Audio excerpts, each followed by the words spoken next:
Vamos a resolver el ejercicio que se quedó de tarea, el inciso B. Y nada más como un recordatorio, tenemos que x a la n menos,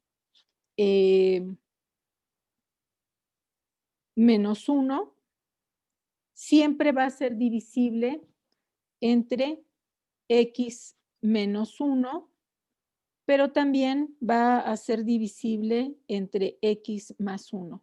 Vamos a escribirlo, ¿qué se obtiene en cada caso? Vamos a hacerlo con división sintética. Tenemos aquí el coeficiente de x a la n, el de x a la n menos 1, que en este caso pues serían ceros, y así hasta que llegamos al coeficiente de x y al término independiente. Vamos a llamarle aquí una constante.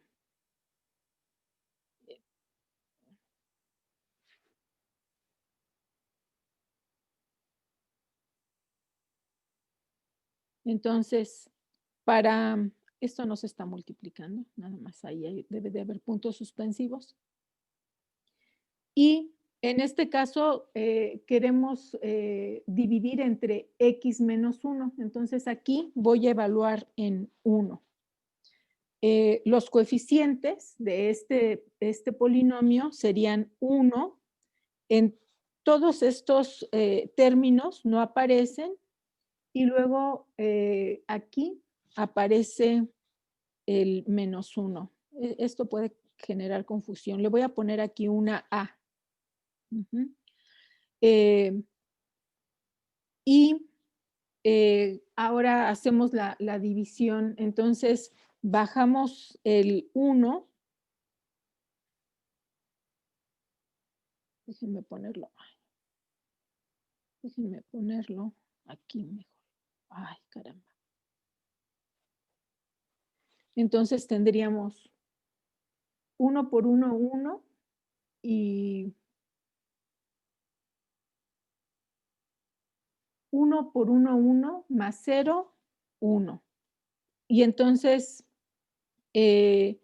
vamos obteniendo solamente unos en estos términos y queda aquí otra vez un 1 y luego 1 por 1, 1 menos 1, 0. De tal forma que como estos serían los coeficientes de un polinomio que decrece en 1 el grado, tendríamos que este es 1x a la n menos 1 más x a la n menos 2, etcétera, más x más 1. Esta sería la factorización para cuando x a la n menos 1 se divide entre x menos 1. Y por otro lado, si dividimos el mismo polinomio ahora entre menos 1,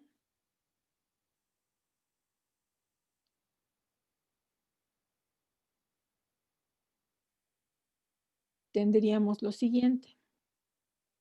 Ahora es entre menos 1, que es el valor que hace que este factor se anule. Tendríamos 1 por menos 1 es menos 1, y luego sería 1 positivo, etcétera. Entonces, si se van alternando y al final este término podría tener signo más 1 o menos 1, ¿verdad? Depende del valor de esta n. Si el signo fuera positivo, entonces sí divide de manera exacta el factor x más 1 a este polinomio, y si el signo que obtuviéramos para este último término fuera menos 1, entonces aquí obtendríamos un valor distinto de 0, ¿verdad? Entonces puede ser algo igual a 0 en el caso del signo positivo, o en el caso del signo negativo es distinto de 0 y por lo tanto la división no es exacta. En este caso, que tenemos x al cubo menos 1, podemos escribir esta función como x menos 2 por x menos 1, siguiendo la primera factorización, y tendríamos aquí x al cuadrado más x más 1 entre x menos 1 por x más 1. Bien, entonces lo que notamos es que x igual a 1 es un punto singular.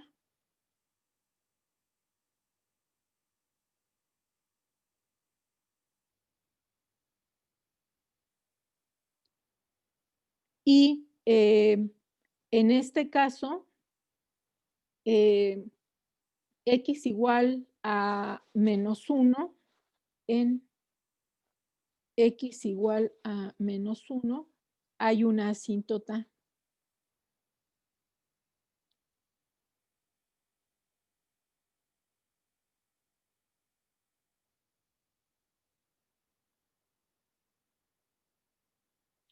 Una asíntota vertical, ¿verdad? Una asíntota vertical.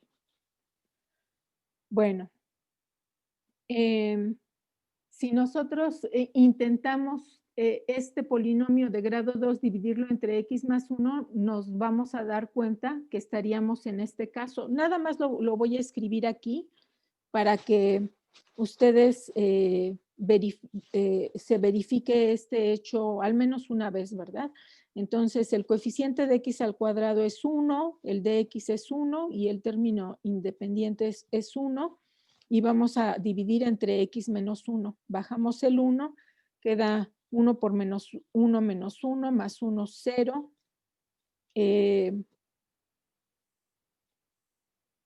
Después tendríamos 0 más 1, 1. Este último número es distinto de 0 y por lo tanto la división de x al cuadrado más x más 1 no es exacta cuando se divide entre x más 1 y no se puede factorizar. De hecho, si graficáramos esta función, veríamos que es una parábola que no cruza el eje de las x y tampoco cruza en x igual a menos 1, ¿verdad? Por lo tanto. Entonces, tenemos aquí un punto singular. Las raíces, en este caso,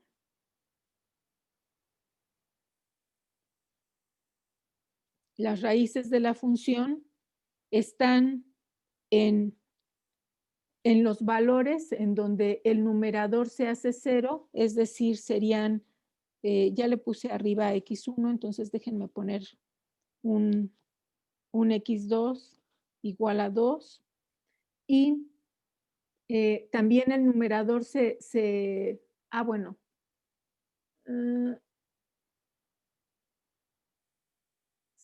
el numerador se anula en x igual a 1, pero como en el denominador también se anula, ese en realidad no es una raíz, ¿verdad? Es un punto singular.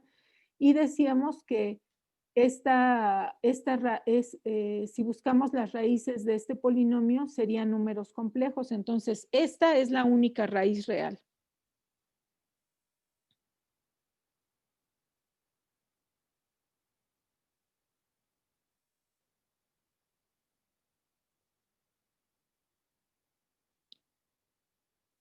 Si intentamos bosquejar la gráfica de la función,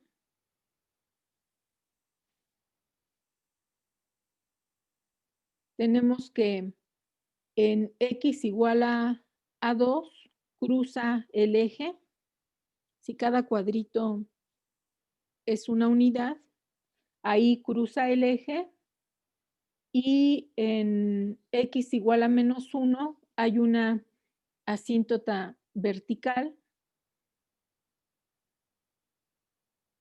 Aquí. Y en x igual a 1 hay un punto singular. Entonces, para bosquejar la gráfica de la función, vamos a evaluar en puntos que están a derecha e izquierda de cada uno de estos que son en donde hay un cambio de comportamiento o que son importantes para determinar esos cambios, ¿verdad? Vamos a evaluar a la izquierda de la asíntota en un valor entre esta asíntota y la raíz. En el 1, que es en donde está el punto singular, que no sabemos hacia dónde va la gráfica, si pasa por arriba del eje o por debajo, y en un punto que está a la derecha de la raíz. En este caso podrían ser los valores -2, 0, -2, 0. Aquí en el -1 hay que, perdón, en el 1, que es en donde está el punto singular, ahí hay que tener cuidado, ¿verdad? No vamos a evaluar en la función, sino en la función simplificada algebraicamente. Luego en el 2 sabemos que está la raíz y entonces, por ejemplo, en el 3. Aquí déjenme sombrear esto porque si no se me va a olvidar y voy a evaluar en la función tal cual. Entonces, en y igual a -2, tendríamos -2 menos 2 es -4 por -2 al cubo es -8, -1, -9. Entre -2 menos 1, que sería -3, por -2 más 1, -1. Esto es positivo, positivo. 3 es 12, ¿verdad? Es 12. Y en 0, si evalúo en 0, quedaría -2 por -1 entre -1 por 1. Esto es igual a -2. Bueno, entonces en el 1 no vamos a evaluar en la función tal cual porque nos va a quedar 0 entre 0. Entonces vamos a eliminar estos valores que determinan la singularidad y voy a evaluar únicamente en los que voy a resaltar en amarillo, ¿verdad? Que son estos. Entonces, en el 1, lo que va a quedar es 1 menos 2 es -1 y luego si estoy evaluando en 1, aquí queda un 3 entre 1 más 1 que es 2. Quedaría menos 3 medios y para el último punto que es en x igual a 3, ahí sí voy a evaluar tal cual, bueno, da lo mismo evaluar en esta expresión que en esta, porque como este número en 3 sí va a estar bien definido, también se va a anular. Entonces quedaría, pero déjenme hacerlo mejor acá. Quedaría 3 menos 1, 3 menos 2 es 1, y luego 3 al cubo es 27 por 1, menos 1, 26. 26 entre 2 por 4. Eso es 13 cuartos, ¿verdad? Ahora sí, para la gráfica de la función, entonces, en -2, eh, la imagen del -2 es 12. A lo mejor aquí incluso no me alcanza.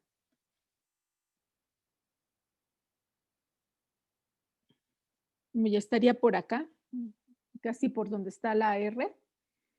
Y luego lo que pasaría es que la gráfica se pega a la asíntota, ¿verdad? Entonces quedaría algo así, sin cruzar.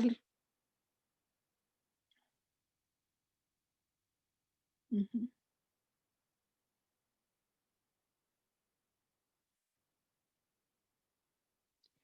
Luego, de este lado, en el 0 vale -2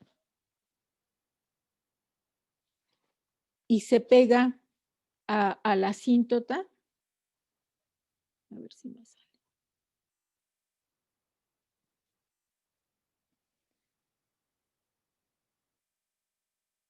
Luego cruza el eje y continúa. 13 cuartos es 3.1, 3.2 en el 3.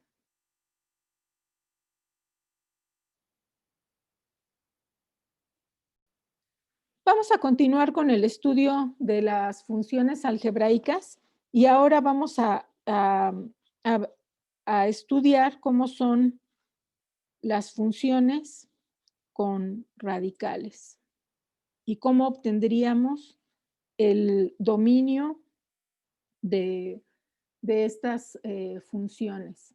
Entonces, por ejemplo, vamos a empezar con y igual a la raíz de x. Si x es un número negativo, tendríamos que la raíz me daría un número imaginario. Aquí lo voy a escribir. Por ejemplo, si tuviéramos x igual a -2, sabemos que podemos expresar ese -2 como un -1 por 2. Y aplicando las propiedades de este radical, bueno, en particular serían las leyes de los exponentes, tendríamos la raíz de -1 por la raíz de 2, y la raíz de -1 se define como el número imaginario i. Entonces quedaría i por la raíz de 2. Este ya no es un número real, ya es un número imaginario. Y recuerden que justo con lo que empezamos el semestre fue diciendo, vamos a estudiar funciones tales que si metemos un número real, vamos a obtener como resultado un número real, en donde aquí y está definido por f de x. Entonces, queremos que entre números reales y que salgan números reales. Todos los números reales que cumplan con la condición de que sale también un número real van a ser los que formen parte del dominio. Entonces, por esta situación, todos los números negativos no van a formar parte del dominio de esta función que es raíz cuadrada de x. Si a esta función la definimos como f de x, entonces el dominio de f van a ser todos los números reales positivos y también el 0, porque también la raíz de 0 es 0, está bien definida como un número real. Este dominio se puede expresar de esta manera o con la notación de intervalos, es el intervalo que es cerrado en 0 que va de 0 a más infinito, o también lo podemos expresar como todos los números reales menos el conjunto de los números negativos, ¿verdad? De cualquiera de esas formas. Ahora, ¿cómo es la gráfica de esa función para determinar, en este caso, el conjunto imagen?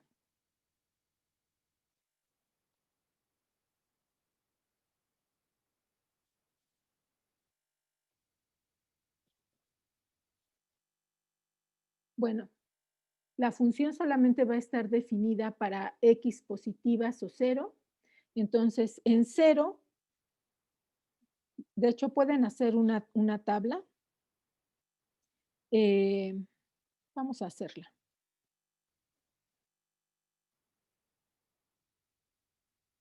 En x igual a 0, la raíz de x vale 0. En x igual a 1, la raíz de x vale 1. Y, por ejemplo, cuando x empiece a crecer, también la raíz de x crece, pero crece más lentamente que la variable. Entonces, por ejemplo, si tenemos x igual a 4, la raíz de 4 es 2. Si tenemos aquí x igual a 9, su raíz es 3. Y vamos a utilizar esos puntos como referencia para graficar la función. Tendríamos en este caso el 0, 0,0, 1,1, después será 4,2 y 9,3. 4. Entonces, la gráfica de la función tendría que comportarse más o menos de esta forma.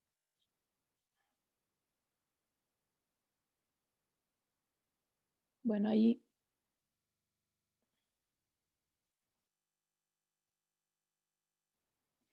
y entonces podríamos definir el rango o el conjunto imagen de la función f como los números reales positivos, incluyendo el 0, es decir, el dominio y la imagen en este caso van a ser los mismos conjuntos, ¿verdad? Es los reales positivos unión el 0. Y el codominio, recuerden que por defecto lo definimos como los números reales.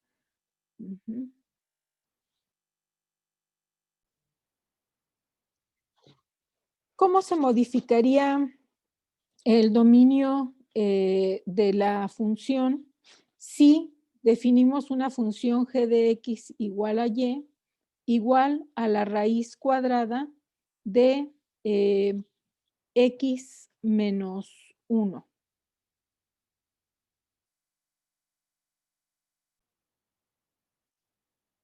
Entonces, como mencionan ustedes, el dominio de G va a estar definido por todos los números reales, tales que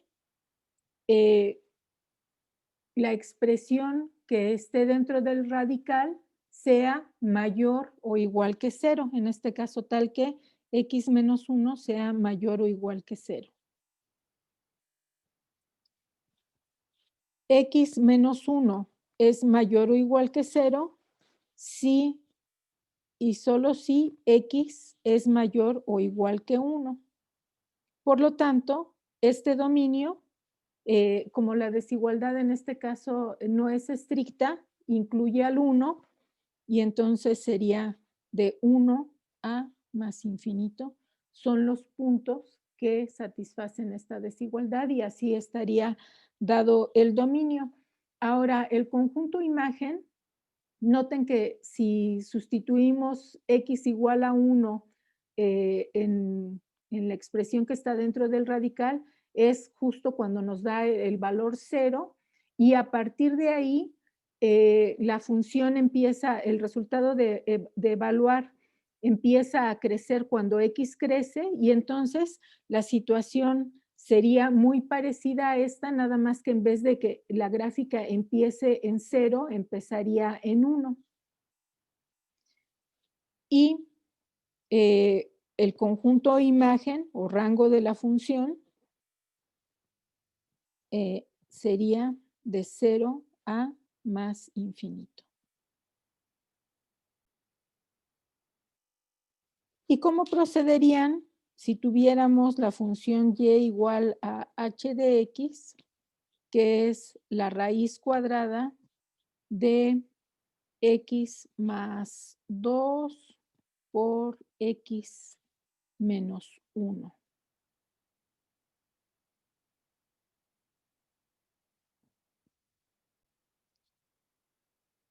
Bien, entonces tendríamos que el dominio de la función h sería el conjunto de todos los números reales, tales que el producto x más 2 por x menos 1 es mayor o igual que 0. Esa desigualdad se puede resolver por casos, o también ya aprendieron en el curso de matemáticas superiores o fundamentos de matemáticas a resolverla más intuitivamente de esta forma, ¿verdad? Tenemos aquí el eje de las X y encontramos los valores de X para el que este factor se hace 0, que en este caso es menos 2. Y entonces definimos aquí una región en donde esté el menos 2 y en X igual a 1, el segundo factor se hace 0 y entonces vamos a suponer que aquí está. X, este es X igual a menos 2 y X igual a 1. Nada más teniendo en cuenta que en el eje de las X, sí vamos a ordenar los números de izquierda a derecha conforme aparecerían en la recta real. Y notemos que para este factor, si tomamos un número que esté a la izquierda del menos 2, por ejemplo, menos 3, este factor ya se vuelve negativo. Entonces, aquí, este primer factor se vuelve negativo a la izquierda del menos 2 y dije negativo y puse positivo.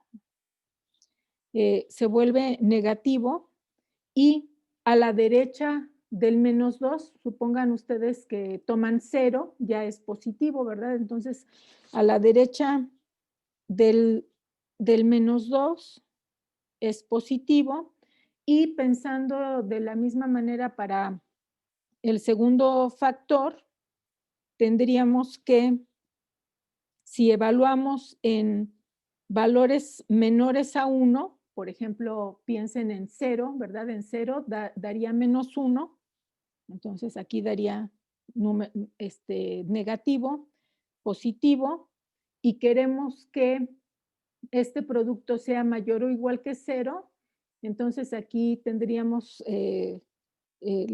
aplicaríamos las reglas de los signos. Tendríamos signo positivo aquí, negativo acá y positivo aquí. Significa que la solución para esta desigualdad es X, que está de menos infinito al menos 2,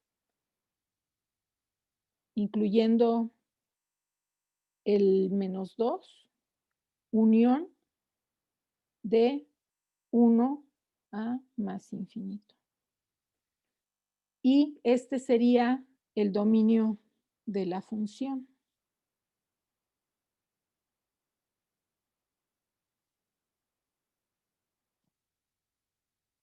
Lo pueden expresar así o lo pueden expresar como todos los números reales menos el intervalo abierto que va del -2 al 1.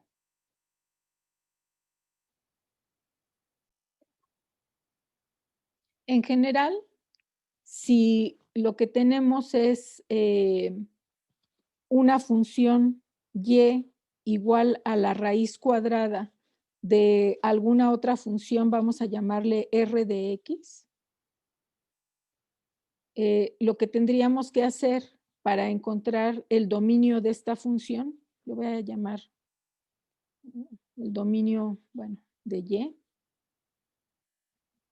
Es que y suelen representar las imágenes. Vamos a llamarle f de x. El dominio de la función f serían todos los números reales tales que r de x es mayor o igual que 0. Y aquí, esta función r puede ser cualquiera de las que podamos estudiar, ¿verdad? Por ejemplo, pudiéramos tener dentro de este radical una función racional o un seno, coseno, y entonces tendríamos que determinar cuáles son los valores en el dominio de la función para los que esta raíz está bien definida. Como apenas estamos empezando el estudio de las funciones, bueno, por el momento, solo he considerado polinomios dentro del radical, pero esta sería la forma general de encontrar el dominio de una función de este tipo. El comportamiento de esta función, de la raíz cuadrada, va a ser muy semejante a los que tengan todas las raíces pares, ¿verdad? Entonces, si tenemos una función g de x que es una raíz par,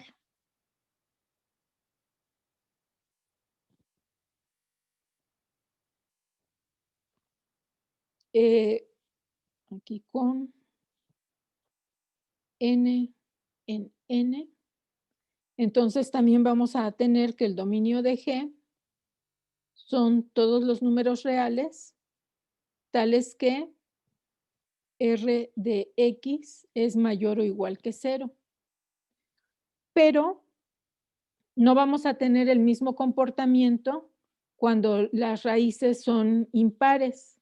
Por ejemplo, si tenemos la raíz cúbica de 27, ¿sí? Aquí vamos a pensar en la raíz cúbica de 27. La raíz cúbica de 27 es 3 y, por ejemplo, aquí no hay restricción con los números negativos, ¿verdad?